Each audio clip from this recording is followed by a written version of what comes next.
Alice in Wonderland, Beauty and the Beast, how about Pinocchio? All of these films have one thing in common. They were all created by the same company.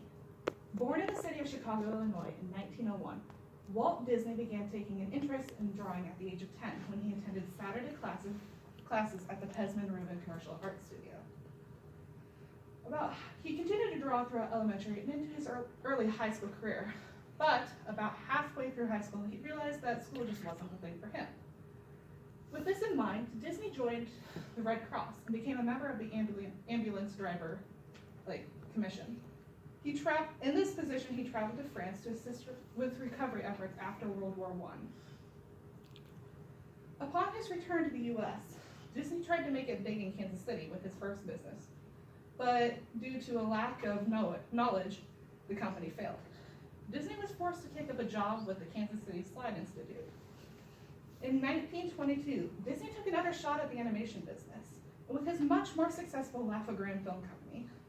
The Laugh-O-Gram Film Company paved the path for Walt Disney Studios and many of the beloved characters it has created over the years.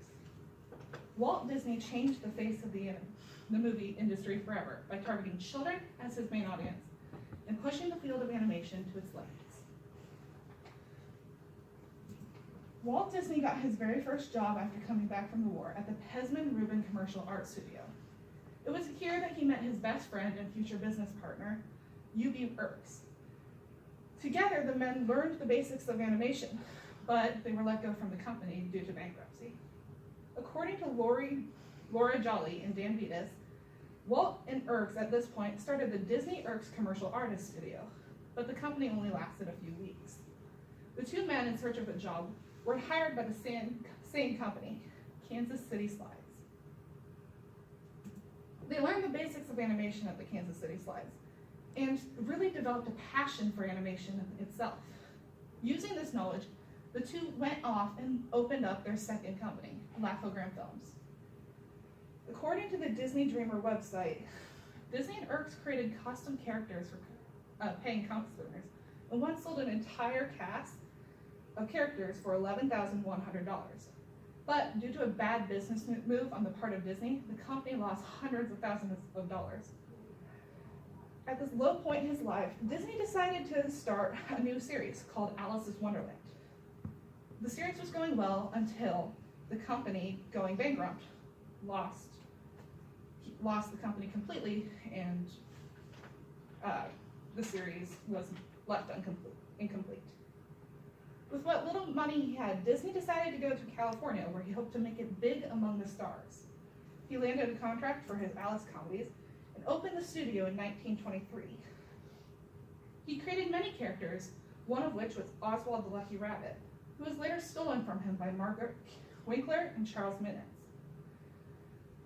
The two also managed to steal most of Disney's animators, with the exception of his faithful friend, U.B. Irks.